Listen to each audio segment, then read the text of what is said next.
As we set up for all of the conversations at the World Economic Forum, one topic which stands out as extremely important for the world we're living in is cybersecurity. And I'm speaking at our wonderful NDTV studios in Davos with Akshay Joshi, who heads cybersecurity at the World Economic Forum. Akshay, thank you so much for your time to us here at NDTV. Thank you so much for having me. So let me start with the report, the Cybersecurity Outlook 2026, that has been put out. And what do you think is the biggest takeaway for you right now? So 3 key takeaways from this year's report. One is AI is supercharging both sides of the cyber arms race, be it the defense or the offense. The second is geopolitics has today become a defining feature of cybersecurity strategies. And the third is frauds. And this is one that I feel really strongly about because frauds, cyber-enabled fraud today is affecting CEOs and households alike. If I just look at the numbers from India, very recently the numbers released by the Indian Cybercrime Coordination Center, it's 59,000 crores lost over the past 6 years. It's phenomenal. Yeah. Cybersecurity also has an impact on a company depending on its size. There's inequity in that sense. How could smaller companies who are maybe not MNCs or conglomerates better prepare themselves for what's coming? I mean, you pick on such an important dimension there because cyber inequity is one of the elements that we spoke about for the first time a couple of years ago. And this is essentially the gap between the haves and the have-nots, right? So as we think about large organizations, they're getting better and better, whereas the smaller organizations are increasingly struggling a lot.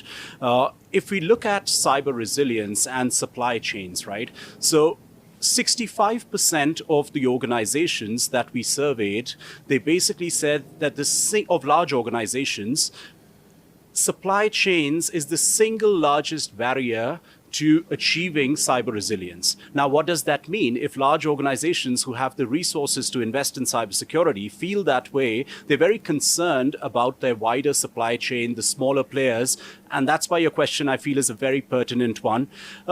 First of all, I think cybersecurity needs to be thought through right at the start. It's very hard to retrofit cybersecurity. So as you are thinking through new organizations or new businesses, etc., you need to think about how do you build it in by design? How do you make sure that basic cyber hygiene is in place? So, I mean, if you're thinking about it's a fluffy term, but if you break it down, for example, things like multi-factor authentication or not using passwords that have been compromised, etc., can have a big impact. Also, the need to look at risks. The risks facing any organization are rather similar. So, for example, if you rely on certain systems to ensure the continuity of your business, how many controls do you have in place? Do you have the right backups, etc., that if these systems were down, you can recover them really quickly, right?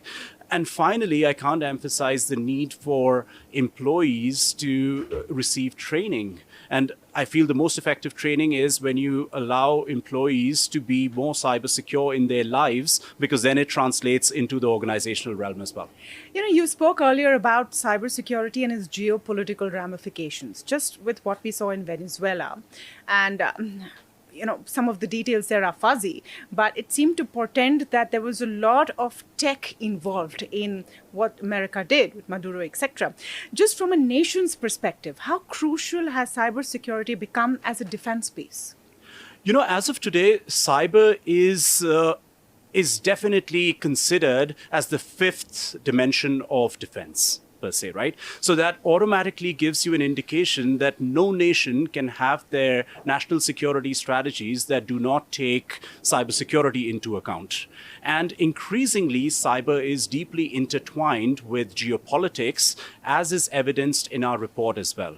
So 91% of large organizations actually mentioned that they have adapted their cyber strategies in response to geopolitical volatility. We also asked a very interesting question to all the respondents in terms of how much of confidence do you have in your nation's ability to respond to cyber incidents, like major cyber incidents per se.